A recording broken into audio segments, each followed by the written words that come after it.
bohong, iya kan?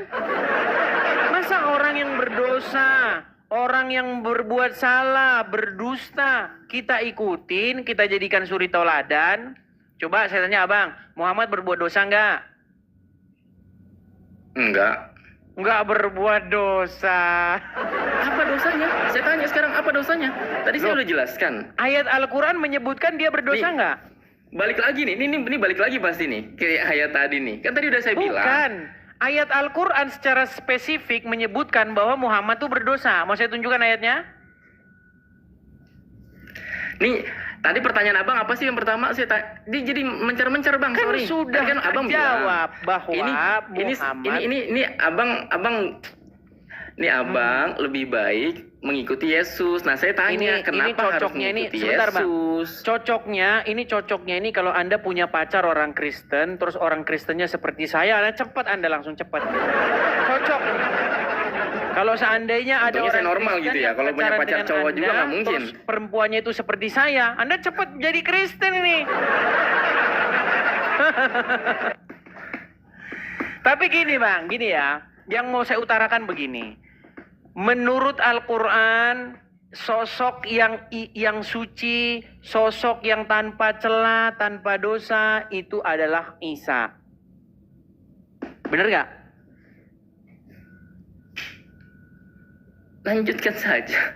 Sementara Muhammad disebutkan dia itu sosok yang berbuat dosa. Al-Quran yang bilang Muhammad itu berbuat dosa. Nah, menjadi pertanyaan, mana yang lebih pantas untuk kita ikuti, kita jadikan suri tauladan? Apakah yang berbuat dosa, apakah yang tidak berbuat dosa? Coba saya tanya dulu, secara logika. Yang berbuat dosa tuh siapa? Saya mau tanya. Baik, saya tunjukkan ayatnya. Waduh, sayang nih Bang Santri. Ini banyak ayat Al-Quran yang dia tidak tahu ya. Ya kan yang Anda tahu kan yang ini doang mendiskreditkan. Cherry picking. Bukan, saya tidak cherry picking. Apa yang tertulis dalam Al-Quran itu yang saya bacakan ya kan, kepada emang Anda. cherry picking kau? Nih. Enggak, jujur saja memang cherry picking ya kan? Jujur saja. Anda hanya mencari kesalahan-kesalahan yang akhirnya nggak nemu. Ya. Dan Anda berdebat sama orang-orang yang nggak ngerti. Dan Anda jadi tertawaan. Gitu-gitu saja. Sebentar ya.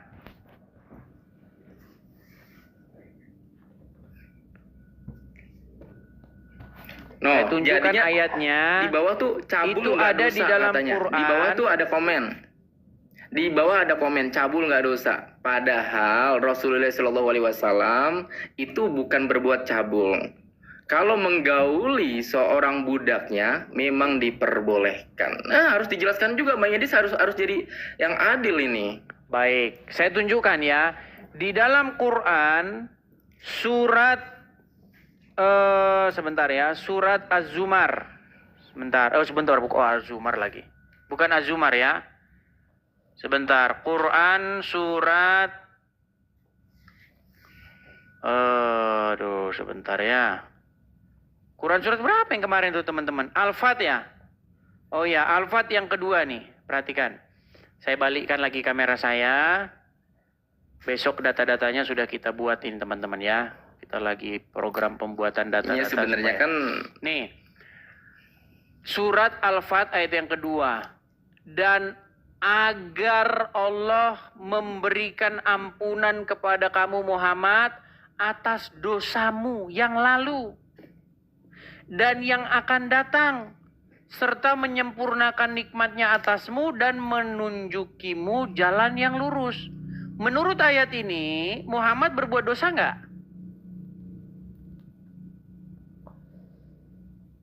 Tidak ada yang mengatakan Muhammad buat dosa. Loh, kalau begitu kenapa dibilang katanya memberikan ampunan atas dosamu yang dulu? Berarti menurut ayat ini Muhammad dulu berbuat dosa nggak? Huda linnas. Memang Al-Quran itu nih Bang Edis nih ya. Kalau misalnya nih ya, tadi kan saya nanya ya. Tadi kan kalau misalnya Bang Edis bilang Nabi Muhammad itu berdosa, maka apa dosanya? Saya tanya dulu itu.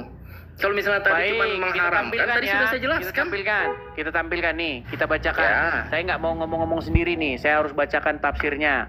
Nih, di sini menurut Mujahid, ya, Sufyan Ats-Tsauri, Ibnu Jarir, bla bla bla dan seterusnya.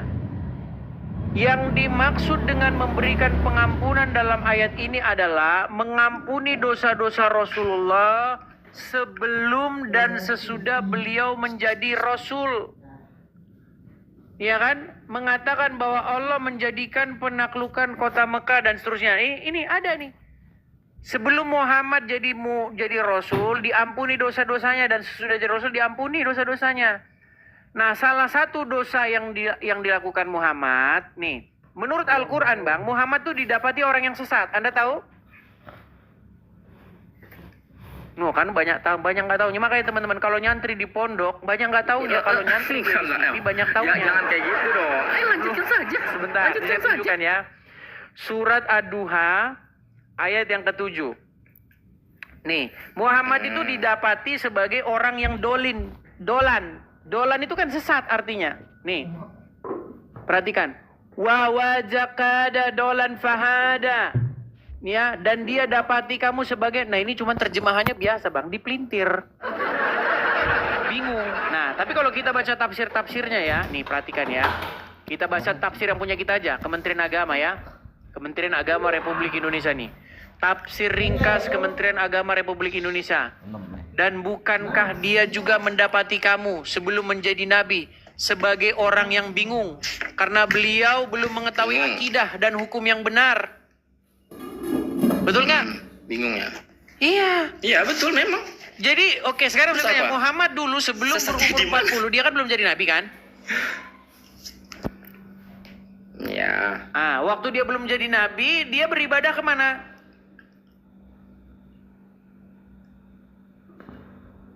Bersama dengan kaumnya, betul? Orang-orang Quraisy, betul? Yang pasti tidak menyembah berhala. Oke, orang-orang Quraisy di Ka'bah ngapain? Kalau itu ya udah pasti menyembah berhala, tapi kalau Rasulullah bukan menyembah Muhammad berhala. ikut nggak pada waktu itu bersama dengan mereka? Tidak. Gimana? Saya tunjukkan ayatnya bahwa Muhammad gimana? itu... Orang ada bukti sejarah. Baik. Saya tunjukkan ya. Lah. tadi bagaimana Abang Muhammad ini bingung. itu sebelum dia jadi nabi? Taruh nih. Ini Muhammad sebelum jadi nabi, dia itu sudah bersama-sama dengan orang-orang Quraisy di Ka'bah. Bahkan dia mendamaikan puak-puak yang berkelahi. Karena apa? Karena mereka bersitegang siapa yang berhak meletakkan batu Hajar Aswad nih. Ini gambar Muhammad. Betul, nih. Dia mendamaikan bani yang bertikai. Jadi Muhammad itu dia termasuk aktivis di Ka'bah. Makanya saya bilang Muhammad itu ikut serta dalam, tapi tidak menyembah berhala. Oke, di Ka'bah ngapain pada waktu itu orang-orang Quraisy? Ya menyembah Terus bagaimana mungkin Muhammad tidak ikut menyembah berhala? Oh iya dong, Rasulullah SAW itu terjaga Bang, maksum dia. Kalau dia terjaga, bagaimana mungkin dia diampuni dari dosanya? Dosa apa yang dilakukan kalau dia terjaga? Makanya saya tanya, coba Anda sebutkan dosa apa Rasulullah itu? Penyembahan berhala Bang, bersama dengan orang-orang Dari mana? Dari mana? Datanya mana? Rasulullah menyembah berhala. Sekarang saya tanya, gini. Coba buka. Siapa coba bapaknya sejarah Muhammad? mana? Oke, bapaknya sejarahnya mana? Dalilnya di coba? dalam buku-buku sirah.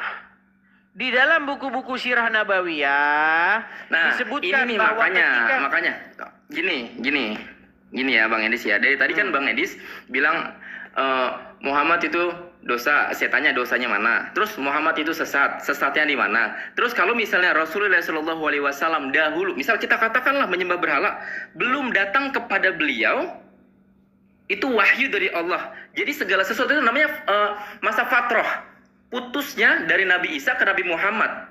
Segala sesuatu yang belum diturunkan Rasulullah SAW, belum ada di sana dakwah, itu terbebas dari dosa. Baik. Meskipun dia menyembah batu, menyembah matahari, menyembah pohon, tapi ketika ada Rasulullah SAW, ada Rasul di sana, ada utusan Allah, barulah di situ ada hukumnya. Saya jawab. Suatu ketika Muhammad pernah ditanya, wahai Rasulullah, di manakah ayahku? Oh, udah Rasulullah ya, udah Ya, Rasulullah. udah nabi dia. Wahai Rasulullah, di manakah ayahku? Oke. Dia bilang di neraka, kata Muhammad kan. Lalu pulanglah orang itu Ya. dengan sedih. Lalu dipanggil lagi, hei, sini. Sesungguhnya ayahku dan ayahmu di neraka. Pernah dengar hadis itu? Ya. Kalau memang ayah Muhammad hidup dalam masa fatroh, masa kekosongan, tidak ada nabi, tidak ada utusan, dan dimaklumkan, maklum karena mereka menyembah berhala, bagaimana mungkin dihukumi neraka oleh Muhammad? Udah. Silakan. Nah, itu kalau misalnya hadis itu ya tidak langsung lafaznya tuh diartikan seperti itu. Nah, di situ ada para ulama yang menjelaskan tentang apa yang disabdakan oleh Rasulullah Shallallahu Alaihi Wasallam. Jadi bukan berarti lantas Rasulullah Shallallahu Alaihi Wasallam bilang ayahmu dan ayahku di neraka lantas diputuskan ayahnya di neraka, Bang. Lalu? Itu sudah ada lagi yang namanya masa fatroh tadi yang saya bilang itu. Gimana? Ini makin muter-muter. Ini Mas Andri. Taruhlah itu bukan bapaknya Muhammad. Taruhlah ayahnya yang dimaksud di situ adalah pamannya. Taruhlah Abdul Muthalib misalnya. Kalau memang Abdul Muthalib itu belum ada wahyu, dia meninggal, dia hidup dalam masa fatroh, masa jahiliyah, kenapa Muhammad bilang dia neraka? Bukankah tetap itu Siapa? dihukumi sebagai dosa? Tadi kan Anda mengatakan. Abdul Muthalib, pamannya maksudnya. Oke, kan ada ulama yang bilang bahwa ayahku di situ maksudnya adalah pamannya, yaitu Abdul Muthalib, betul? Iya. Nah, Abdul Muthalib kan hidup dalam masa jahiliyah, masa fatroh, betul? Kekosongan, tidak ada Iya, nabi, sebagian masa tidak ada fatroh, utusan. sebagian betul? ada Rasulullah. Bagaimana? Sebagian masa fatroh, sebagian lagi kan udah ada Rasulullah. Iya, tetapi kan belum jadi nabi. Ya, Meninggalnya udah kan dong, sebelum udah jadi dong. nabi. Enggak. Wah. Abdul Muthalib itu meninggal ketika Rasulullah SAW masih sudah jadi nabi. Sudah Bang. jadi nabi. Bahkan Ya beliau sudah. membela. Oke lah. Baiklah, kalau begitu. Jangan pelenterin sejarah dong. Oke, Gimana? sekarang saya tanya, betul tidak Ibrahim itu diutus ke tanah Mekah? Ini bahas yang mana sih? Ini loncat-loncat, saya bingung. Katanya masa fatro, tapi Ibrahim dan Ismail sudah diutus ke sana. Saya serba bingung, Bang, kalau belajar sejarah agama Islam. Katanya Nabi Ibrahim sudah Tadi kan diutus kita lagi ke bahas hadis Mekah. Nabi. Ya.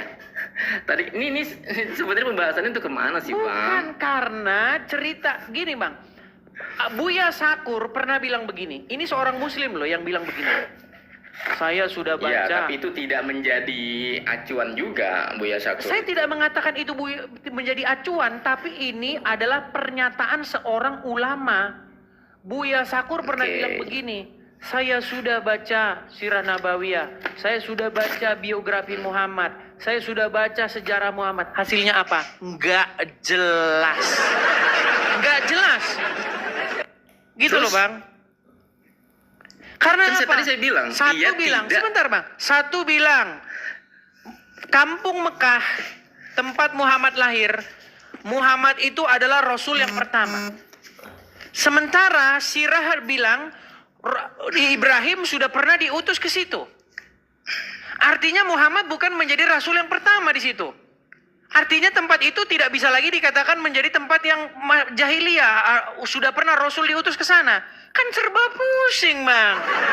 Nih, ya saya ajarkan ya. Masa fatroh itu masa putusnya tidak ada utusan Allah ke daerah tersebut. Tapi kalau Rasulullah Shallallahu Alaihi Wasallam itu untuk seluruh umat yang ada di dunia, nggak ada suaranya. Enggak, saya benerin di YouTube. Oh, oke. Ya, silakan. Gitu, jadi masa fatroh itu adalah masa putusnya tidak adanya Rasul atau utusan Allah yang ada di daerah tersebut atau di dunia. Jadi ketika Nabi Ibrahim itu kan udah putus kan dari Isa alaihi salatu wassalam, seorang nabi, itu jedanya ke Rasulullah sallallahu alaihi wasallam itu beratus-ratus tahun. Nah, itu yang disebut masa fatrah, tidak adanya utusan Allah kepada kaum tersebut, sudah putus. Jadi bukan ketika tadinya di daerah tersebut Nabi Ibrahim ada, lalu lantas itu dihukumi bukan masa fatrah. Oh tidak, masa fatrah itu putusnya antara Nabi Isa ke Nabi Muhammad SAW karena jedanya lama. Ya saya yakin Bang Edis tuh tahu, cuman Bang Edis mencari cara bagaimana menjatuhkan Islam. Seperti Nah itu kan? ini dia nih kan, makanya dibilang. Nah, tadi sejarahnya Anda pelintirkan Abdul Muthalib. Menurut Ayo. Al-Quran, Muhammad itu rasul yang pertama nggak diutus kepada kaumnya? Rasulullah itu bukan diutus untuk satu kaum, untuk satu dunia, Bang. Kecuali Loh, Nabi Isa. itu bertentangan Nabi dengan Isa itu ayat hanya satu Al-Quran. kaum. Bang, adakah seorang rasul diutus kepada kaum yang berbahasa lain?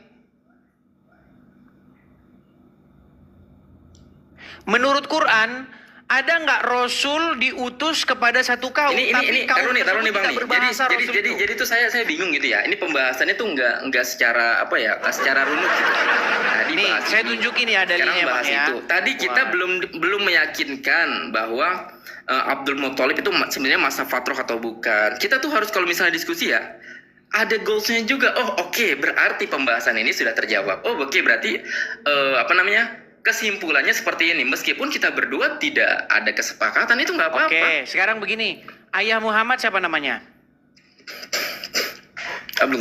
Abdullah. Betul tidak? Ketika Muhammad lahir, Muhammad itu ditebus dengan sekian ratus onta supaya dia bebas dipersembahkan kepada berhala di Ka'bah. Tidak. Waduh. Ternyata abang ini santri. Nah, cuman santri ini di TikTok. pembahasannya beda lagi. Ini oke. Pembahasannya beda lagi, saya bingung, Bang. Bukan, itu menjadi bukti bahwa Gini Muhammad ya. itu. Gini Bang, sebentar. Sebenarnya Bang, keluarga Taruh dulu Bang. itu Ini adalah keluarga. jadinya kayak gini nih. Ya taruh Bang Edis, sorry. Aduh. 1 menit. Bang Edis tadi nanya dari pertama sampai ke berapa ini pertanyaan ini? Jadi istilahnya kalau bisa saya jawab, Bang Edis cari lagi nih. Enggak mutusin dulu nih. Selesai atau enggak nih? Tadi kan soal lima yuharimu. Kenapa engkau mengharamkan? Terus lagi jatuh ke Nabi Isa, jatuh lagi ke masa fatrah. Iya, kita kan sudah lari kemana-mana. Nih saya tunjukkan dalilnya ya. Anda kan banyak nggak taunya nih. Saya tunjukkan dalilnya nih. Kisah Nabi Muhammad dan Abdul Muthalib tebus Abdullah dengan 100 onta. Nih ya, saya bacakan nih. Nih ya, perhatikan ya. Saya bacakan. Bukan saya nggak nyambung Bang, memang ini di Bang Edis nih pertanyaan loncat-loncat. Lu sebentar nih. Jadi saya istilahnya saja penuhnya ya. Sudah terjawab. Sudah Saya tampilkan terjawab. penuhnya ya. Oke. Nih, perhatikan ya nih. Dikutip dari ini buku dan seterusnya nih ya. Kisah ini berawal dari mimpi Abdul Muthalib. Ini memang panjang. Intinya Bang, yang saya bilang tuh apa? Muhammad itu dulu dia itu hampir dia itu dipersembahkan. Nih. Hampir. Iya, makanya ayahnya Muhammad, Abdullah itu menebus Muhammad dengan beberapa ekor unta. Oke. Ini panjang sih, saya tampilkan ya. Aduh. Bentar ya. Memang kalau dibaca sejarahnya itu pasti kebenaran Bang yang ada. Makanya Anda tidak bisa membaca semuanya. Sebentar. Inti panjang sarinya sih, yang panjang mendiskreditkan. Ya memang panjang. Saya akan tampilkan. Sayang sekali ini ceritanya panjang.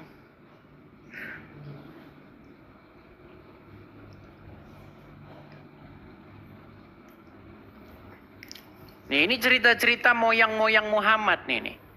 Nih ya, anak dari 100 ekor unta nih. Quraisy pada hari itu dibuat gempar ketika mendengar bahwa tokoh mereka yang paling dihormati, Abdul Muthalib, hendak menyembelih putra kesayangannya, Abdullah.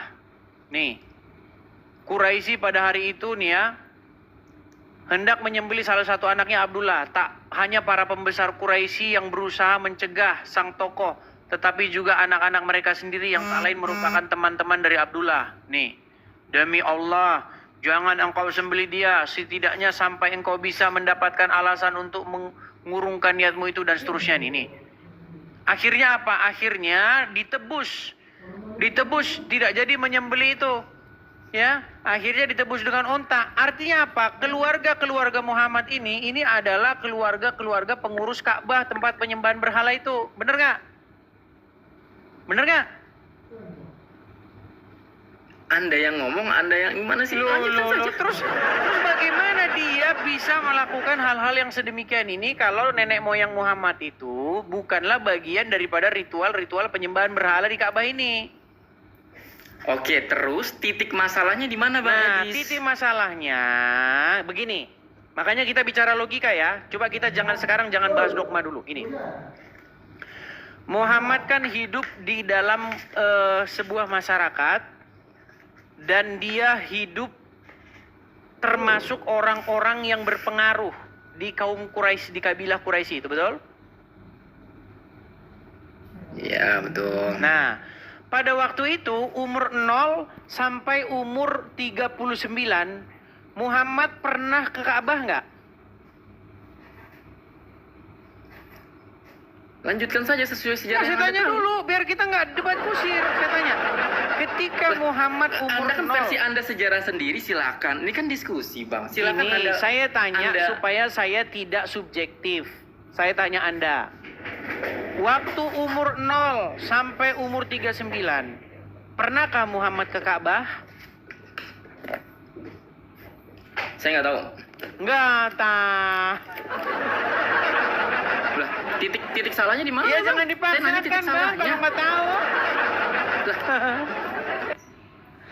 Oke lah, Bang. Tahu sejarah. Ini sehubungan kita ada yang paham sirah nabawiyah, ada yang kita mengkaji sesuatu yang beda. Jadi ada kelas-kelasnya sendiri kalau ya, seorang Islam menurut itu, Bang. buku-buku sirah, Muhammad itu bahkan dia itu mendamaikan pihak-pihak yang bertikai. Siapa yang berhak untuk meletakkan Hajar Aswad? Perang mereka. Oke. Akhirnya Muhammad ambil ide supaya pihak sana pegang kain, pihak sini pegang kain, ditaruhlah batu itu di tengah. Lalu dia melakukan ide itu supaya batu Hajar Aswad itu sama-sama diletakkan dan mereka tidak bertikai. Artinya Muhammad itu Hebat tuh ya, aktivis Nabi Muhammad ya. Ka'bah. Mustahil dia bisa kayak gitu kalau Nabi dia bukan Muhammad hebat aktivis ya, Ka'bah. idenya brilian ya. Nabi Gimana? Muhammad idenya brilian ya untuk mendamaikan berarti ya. Mau Sudah dari idenya muda ya. brilian atau apa, Muhammad adalah akui dulu. bagian. Akui dulu Ya idenya udah, dalam ya sejarah sudah. itu Ya, saya akui lah, tercatat saya akui. jenius. Saya mengakuinya bahwa Muhammad ikut andil di dalam ritual-ritual orang-orang Quraisy sehingga Dengan idenya yang jenius. Muhammad bagian daripada ritual-ritual tersebut. Dan umat Islam mengatakan bahwa sebelum Muhammad jadi nabi, Ka'bah itu tempat penyembahan berhala. Kesimpulannya Muhammad bagian daripada umat yang dia nyembah berhala itu. Dan tidak ada sejarah yang mencatat bahwa Rasulullah mudanya menyembah berhala.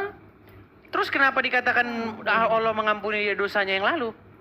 Dosa apa itu? Saya tanya dari tadi tuh Bang. Nah, Bang Edis juga bertanya kan, apa dosa Iya, Rasulullah? makanya tiada lain tiada bukan Apa? dosa Makanya penyembahan saya tanya, kalau berhala. Bang Edis nggak tahu. Ini coba saya tanya sekarang. Apa dosanya? Saya tampilkan apa saja datanya ya. sesatnya? Apa bingungnya? Kan dari tadi Bang Edis belum ketemu nih Bang. Baik, masalahnya setiap saya tunjukkan Bang, abang itu dari tadi tuh ngeles. Nih, Nah, kan abang memang bertanya, saya menjawab. Kalau ditafsirkan, ya seperti apa? Ditafsirkan oleh seseorang yang nggak tahu saya tidak pernah maksud menafsir. dan tujuannya. Itu adalah tafsir Enggak, makanya daripada kan, umat muslim sendiri. Gimana? Bahwa Muhammad itu dahulu dia didapati sebagai seseorang yang tidak mengerti akidah, tidak tahu agama Islam.